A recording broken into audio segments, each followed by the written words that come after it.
अस्सलाम वालेकुम स्टूडेंट्स, हम योर फिजिक्स टीचर सरसद। इससे पहले हमने दो मेन आर्टिकल डिस्कस किया था। वो थे गॉसेस लॉ की एप्लीकेशंस थी, और गॉसेस लॉ की पहली एप्लीकेशन थी, हमने इलेक्ट्रिक फील्ड इंटेंसिटी को फाइंड किया था। जब कोई चार्ज स्फेरिकल शेल है उसके इनसाइड किसी भी पॉइंट पर हम इलेक्ट्रिक फील्ड इंटेंसिटी फाइंड किया था हमने वहाँ पर, और वहाँ इलेक्ट्रिक फील्ड इंटेंसिटी 0 आई थी। सेकेंड केस में हमने इलेक्ट्रिक फील्ड इंटेंसिटी फाइंड किया था जो चार्ज स्फेरिकल शेल है उसके आउटसाइड कोई पॉइंट लिया जहां पर इलेक्ट्रिक फील्ड इंटेंसिटी फाइंड किया था। आज हमारे पास तीसरा केस है। तीसरा केस जो बहुत इंपॉर्टेंट है, यहाँ से रीजन भी आता है एग्जाम में सेकंड ईयर में, यहाँ से न्यूमेरिकल्स, इसके फार्मूले से न्यूमेरिकल भी आते हैं और डेरिवेशन भी आती है। सेक्शन सी में भी as well as section D में भी। एग्जाम में क्वेश्चन कैसे आता है, मिसाल के तौर पर लिखा होगा define Gauss's law by using Gauss's law, find electric field intensity due to an infinite sheet of charge। इस तरीके से क्वेश्चन आए तो हम कैसे लिखेंगे? स्टूडेंट देखें, इनफाइनाइट चार्ज शीट चार्ज का मतलब होता है एक ऐसी शीट जिसके अंदर n चार्जेस हैं, एक ऐसी बड़ी शीट जिसके अंदर n चार्जेस हैं, हम इसको काउंट नहीं कर सकते हैं, तो वो हमारे लिए इनफाइनाइट शीट होती है। जब अब उस इनफाइनाइट शीट को हम बोर्ड में ड्रॉ नहीं कर सकते हैं, लेकिन हम बीइंग अ फिजिस्ट हम जानते हैं अगर एक छोटे से टुकड़े पे, छोटे से पार्ट पे जो फिनोमेना होगा वही पूरी शीट के लिए हो सकता है। उसके लिए हमने इनफाइनाइट के बजाय कोई फाइनाइट शीट ले लिया जिसके पास n चार्जेस हैं। अब हम इसकी इलेक्ट्रिक फील्ड इंटेंसिटी फाइंड करेंगे, तो ये बिल्कुल इससे हमें जो फार्मूला मिलेगा उसकी मदद से हम किसी इनफाइनाइट को भी फाइंड कर सकते हैं। तो बहरहाल हमने यहाँ पर आसानी के लिए एक फाइनाइट शीट ले लिया है। फर्ज करें एक फाइनाइट शीट है, इनफाइनाइट शीट है जिसके पास n चार्जेस हैं। यहाँ चार्जेस यूनिफॉर्मली डिस्ट्रीब्यूट हैं। यूनिफॉर्मली डिस्ट्रीब्यूट का मतलब हर दो चार्ज में जितना डिस्टेंस होगा अगले दो चार्ज में भी उतना होगा, इसी तरीके से and so on. Her charges के दरमियान सेम डिस्टेंस होगा, इसको कहते हैं यूनिफॉर्मली डिस्ट्रीब्यूटेड। अब हम इसकी इंग्लिश लिखना है, वर्डिंग लिखनी है, कैसे लिखेंगे? फर्ज करें हमारे पास एक इनफाइनाइट शीट है और इसके ऊपर कई चार्जेस हैं और चार्जेस इसके अंदर इसके ऊपर यूनिफॉर्मली डिस्ट्रीब्यूटेड हैं। तो हम इसको लिख सकते हैं, suppose that an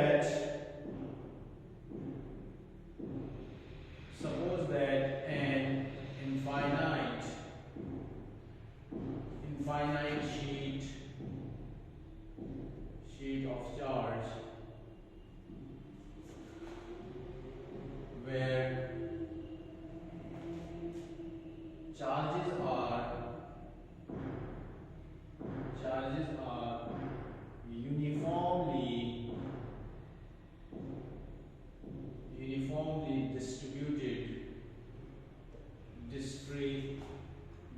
sheet of charge where charges are uniformly distributed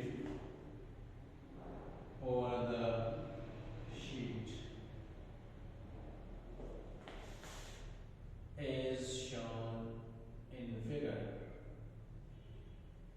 इसका मतलब ये हो गया, फर्ज करें suppose that an infinite sheet of charge where charges are uniformly distributed over the sheet as shown in figure।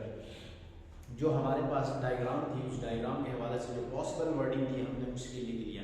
इसके बाद स्टूडेंट्स आपको पता है क्वेश्चन में लिखा हो बाय यूजिंग गॉसेस लॉ, हमें यहाँ पर गॉसेस लॉ अप्लाई करना है। तो गॉसेस लॉ की एप्लीकेशन है, तो इसलिए हमने यहाँ गॉसेस लॉ अप्लाई करना। और गॉसेस ने क्या कहा था, फिर हम उस बात को रिपीट करते हैं। गॉसेस ने कहा था जहाँ आपको इलेक्ट्रिक फील्ड इंटेंसिटी फाइंड करना, वहाँ एक गॉसियन सरफेस ड्रॉ करो। अब गॉसियन सरफेस हर तरह की होती है, स्फेरिकल भी हो सकती है, स्क्वायर भी हो सकती है, सिलिंड्रिकल हो सकती है, रेक्टेंगल हो सकती है, बट हम हमेशा सरफेस वो चूज करते हैं जिसमें हमारे लिए कैलकुलेशन बहुत आसान होती है। उसके लिए हमने यहाँ पर एक सिलिंड्रिकल सरफेस लेना है। सिलिंड्रिकल सरफेस हम लेंगे यहाँ पर, वो उससे आसानी होगी। अब यहाँ पर स्टूडेंट्स देखें, मिसाल के तौर पर शीट इस तरह शीट है, यहाँ चार्जेस हैं, मैं इसके अंदर से एक ऐसा सिलिंड्रिकल पाइप को पास कर लूँ, तो इसका पाइप का एक एंड उस तरफ होगा, एक एंड इस तरफ होगा। जो पाइप के अंदर चार्जेस होंगे उसकी इलेक्ट्रिक फील्ड इंटेंसिटी एंड से बाहर निकलेगी, क्योंकि इसका दोनों का एरिया सेम होना चाहिए। जितना अब यहाँ से भी इलेक्ट्रिक लाइंस बाहर निकलेंगी तो इस तरफ जितना फ्लक्स होगा और उस तरफ जितना फ्लक्स होगा उसको प्लस करूंगा तो मुझे इस सिलिंड्रिकल सरफेस का फ्लक्स मिल जाएगा और बहुत आसानी से आती है इसकी कैलकुलेशन।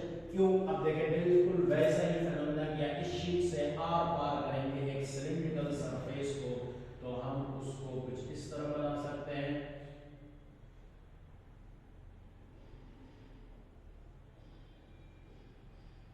और यहां से सिलिंड्रिकल सरफेस है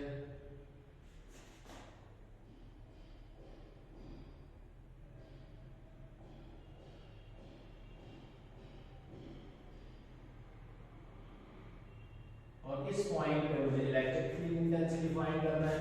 मैं एक को पॉइंट P कह देता हूं और एक को पॉइंट P डैश कह देता हूं पहचानने के लिए। और यहाँ इलेक्ट्रिक फील्ड इंटेंसिटी बाहर की तरफ होगी E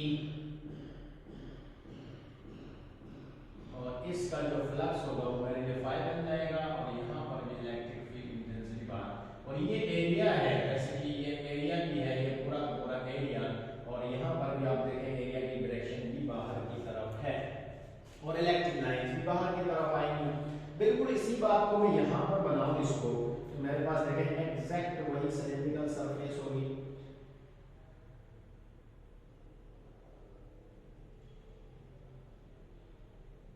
बीच में चार्जेस हैं तो इलेक्ट्रिक लाइंस इस इधर से भी बाहर की तरफ निकलेंगी इस एरिया से भी और एरिया की भी डायरेक्शन कहीं बाहर की तरफ है, ई भी बाहर की तरफ है। इसी तरीके से सेम यहाँ पर भी ई बाहर की तरफ, एरिया भी बाहर की तरफ है। अगर उसी बात को हम यहाँ पर भी बनाएंगे तो बिल्कुल ऐसे बना सकते हैं। अब इसकी वर्डिंग लिखेंगे। हमने क्या किया, हमने इलेक्ट्रिक फील्ड इंटेंसिटी फाइंड करने के लिए इस इनफाइनाइट शीट के ऊपर, फिलहाल फाइनाइट है, इसके ऊपर हमने एक सिलिंड्रिकल गॉसियन सरफेस ड्रॉ कर लिया। In order to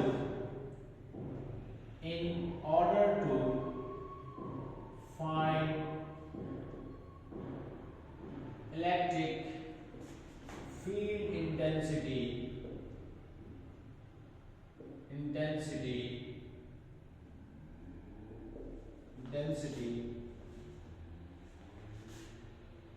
we draw a cylindrical Gaussian surface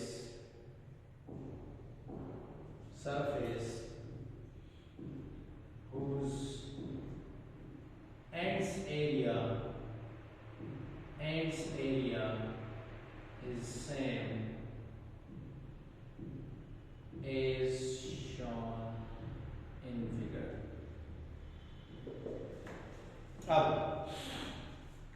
यहाँ हमने जो पॉसिबल वर्डिंग बन सकती थी हमने वो भी लिख लिया। अब स्टूडेंट्स हमें यहाँ पहले इसका टोटल फ्लक्स निकालना। किसका फ्लक्स निकालना है? फ्लक्स निकालना इस सिलिंड्रिकल गॉसियन सरफेस का टोटल फ्लक्स कितना होगा। अगर आप गौर करें देखिए इलेक्ट्रिक फील्ड इंटेंसिटी भी बाहर की तरफ है और यहाँ भी इलेक्ट्रिक फील्ड इंटेंसिटी बाहर की तरफ। तो अब आपको पता है दो तरह का फ्लक्स हो गया। एक है ये मेरे पास सरफेस है, ये फ्लैट सरफेस है और दोनों एंड्स का इसका फ्लक्स होगा φ1 और दूसरी तरफ जो फ्लैट सरफेस है उसका एक फ्लक्स होगा φ2। मैं इन दोनों फ्लक्स को फाइंड करूंगा।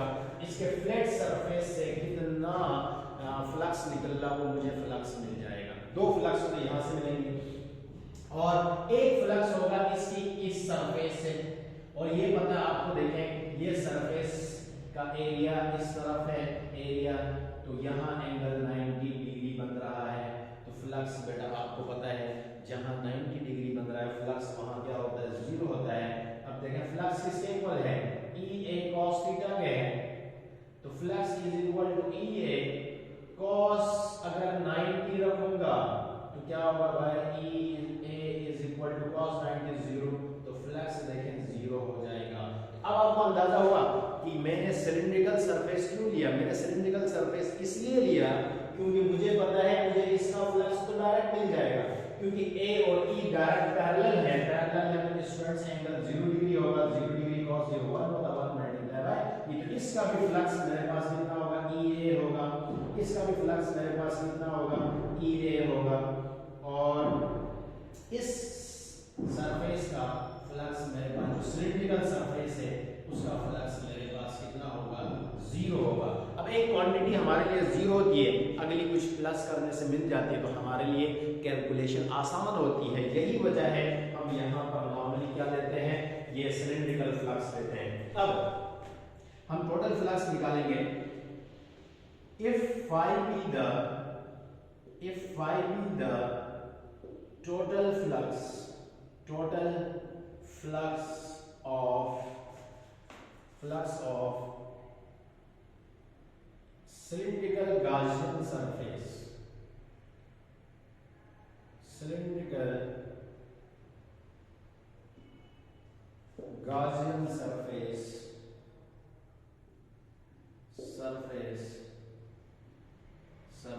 then अब स्टूडेंट ने यहाँ पर एक टेक्निकल तरीके से दो अंदाज से फ्लक्स निकालूंगा। देखें, इसको मैं कहता हूं flux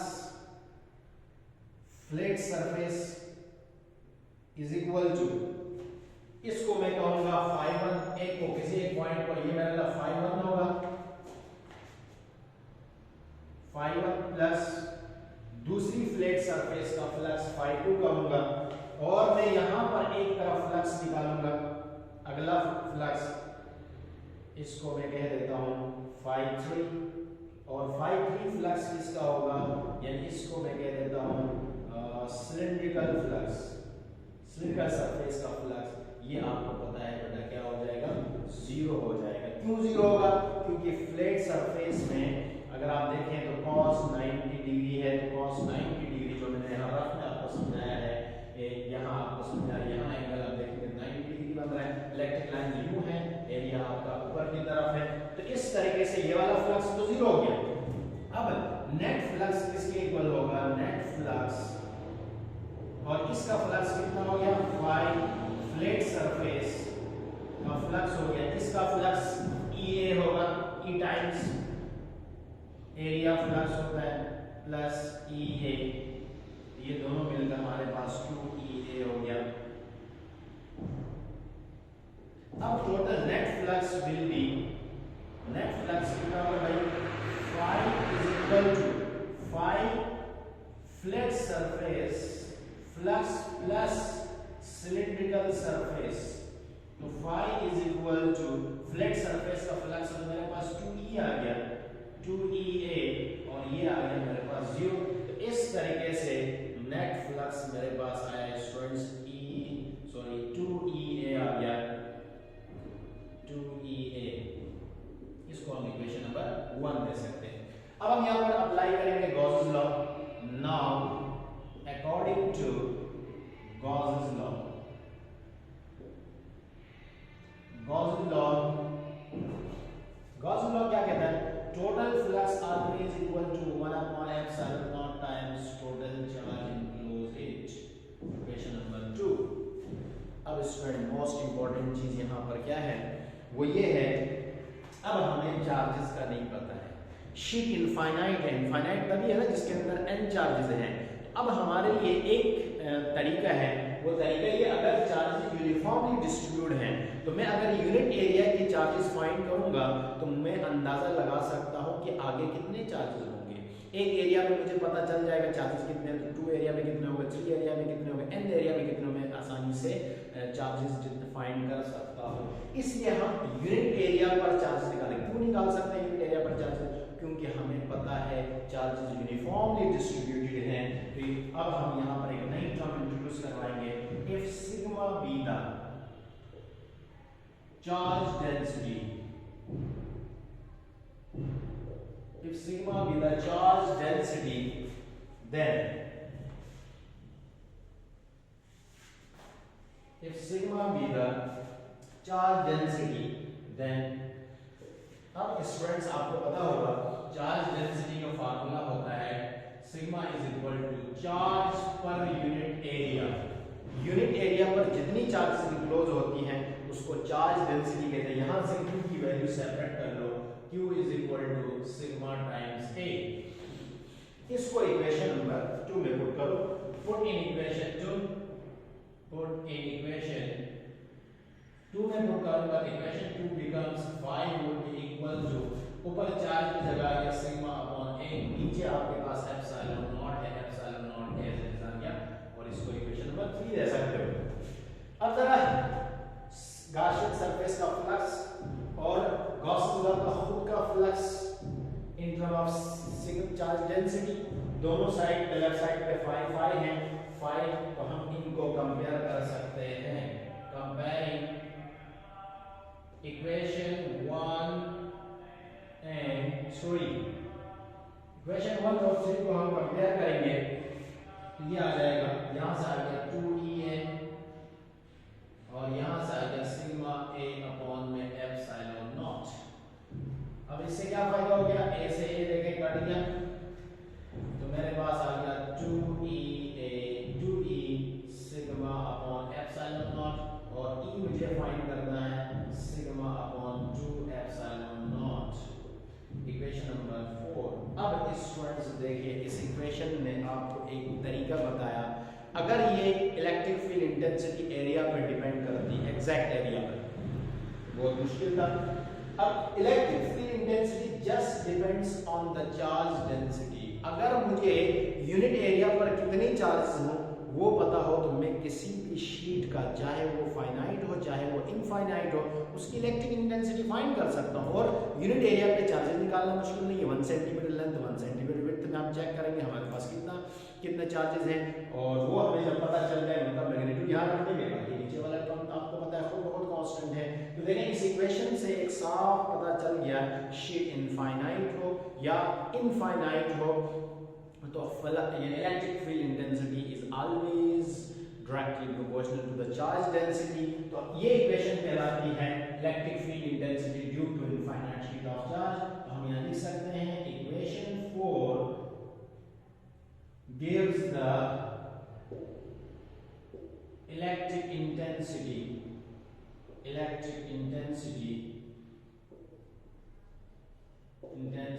due to an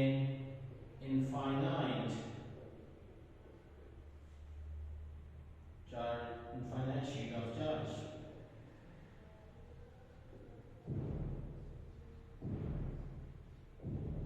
which shows that electric field intensity is always directly proportional to charge density। ये था स्टूडेंट्स हमारा आर्टिकल, एक इम्पॉर्टेंट आर्टिकल था जिसको आपने कंप्लीट किया, तो इसको थॉरली रीड कर लीजिएगा। इसको समझने के लिए इससे पहले 2 एप्लीकेशन स्टूडेंट प्लीज लाजमी उसको देखना, फिर आपको ये अच्छी तरह समझ में आएगा। अगला आर्टिकल हम इंशाल्लाह नेक्स्ट टाइम पढ़ेंगे, तब तक के लिए अल्लाह हाफिज़।